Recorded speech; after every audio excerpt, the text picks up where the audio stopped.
South ఇండియాలోని అతి తక్కువ ధరలకి రత్నాలను అందించే ఏకైక సంస్థ 6JVR. తొడగొట్టడాలు ఇవన్నీ తెలియవు నాకు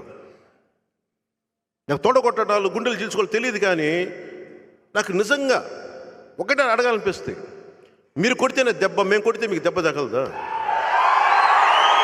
మీరు కొడితేనే మా ఒంట్లోంచి రక్తం వస్తుందా? మేము కొడితే మీ ఒంట్లోంచి రక్తం రాదా? మీరు కొడితేనే ఎముకలు ఇరుగుతాయా? మేము కొడితే ఎముకలు కాళ్ళు కీళ్ళు ఇరగవా? మీకు ఇరుగుతాయి.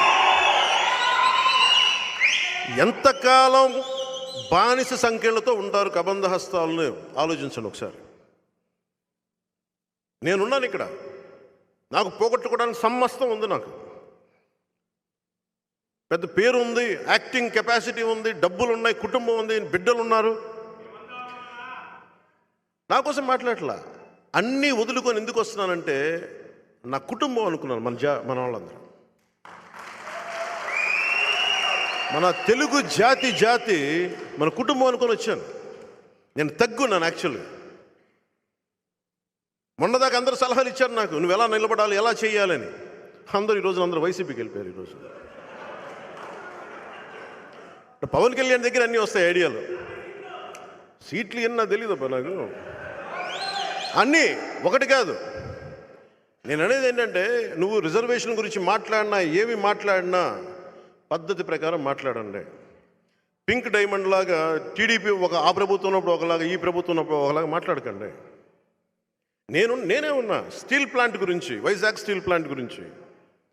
నేను భారతీయ జనతా పార్టీ ప్రధానమంత్రి గారితో అందరితో నాకు చక్కటి బంధాలు ఉండి కూడా స్టీల్ ప్లాంట్ దగ్గరికి వచ్చినప్పటికీ నా అభిప్రాయం చాలా బలంగా తెలియజేస్తాను. ప్రజా సమస్యను తీసుకెళ్ళగలిగా. అక్కడ నేనే సన్నాయి నొక్కల.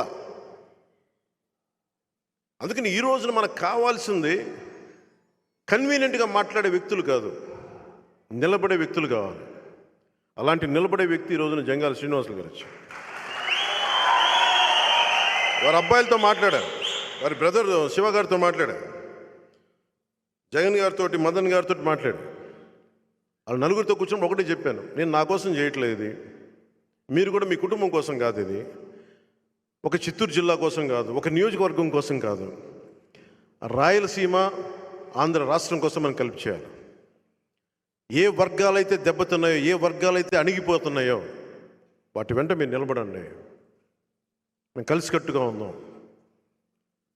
రౌడీజం చేస్తూ ఉన్నారు. నేను మనం చెప్పింది, వీళ్ళు రౌడీలని చెప్తా ఉంటారు. ఏం రౌడీలు వీళ్ళు? నరికేస్తారా వీళ్ళు ప్రతిసారి కూర్చోబెట్టి?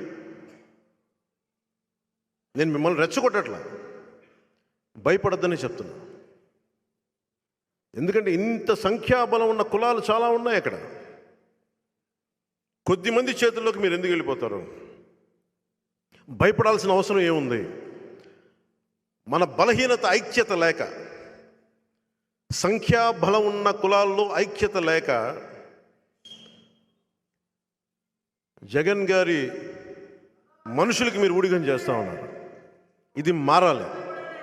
2024కి ఇది మారాలి. ఆ ధైర్యం మనం అతను తిట్టద్దు, అతన్ని తిట్టాల్సిన అవసరం కూడా లేదు. అతన్ని మనం ఎన్ని వర్బల్ డయరీ అంటాం, మనం ఎన్ని తిట్టినా, ఎన్ని అనుకున్నా, చప్పట్లు కొట్టినా, నన్ను సీఎం అన్నా మారదు. మీరు మీ స్థాయిల్లో మీ కుదిరినంత మీరు ఎదురు తిరిగితే అప్పుడు మార్పు వస్తుంది.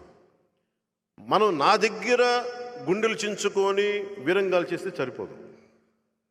నేను మీ దగ్గర తక్కువ మాట్లాడతాను, నేను ఎక్కువ మాటలు చెప్పను, తొడలు కొట్టుకోను, గుండెలు చరుచుకోను, జబ్బలు చరుచుకోను, చొక్కాలు ఇట్లా మడత పెట్టను జగన్లాగా. అవసరమైనప్పుడు నిలబడతాం అంతే. ఎందుకంటే సినిమాలు చేసి విసుగు ఉంటుంది. వీళ్ళందరూ సినిమాలు చేయగానంటే వెనకాల రికార్డింగ్లు వేసుకుంటా ఉంటారు వీళ్ళు. అలాగే వీళ్ళకి రికార్డింగ్లు ఎక్కువైపోయినాయి. ఆ KGF సినిమా పుణ్యం, పుష్ప సినిమా పుణ్యం అని రికార్డింగ్లు ఎక్కువైపోయినాయి. నేను మామూలుగానే పంచె కట్టుకొని ఏదో మన సాంప్రదాయం ప్రకారం వస్తాం. వీళ్ళు అలా కాదు, వెనకాల మామూలుగా రికార్డింగులతోటి. నేను సినిమాల్లో కూడా చేయను ఇంత తమాషా. పంచి డైలాగులు మళ్ళీ వీళ్ళకి సరిగ్గా ఒక సంస్కృత శ్లోకం ఇస్తే నోరు తిరగదు వీళ్ళకి, వీళ్ళు పంచి డైలాగులు వీళ్ళకి.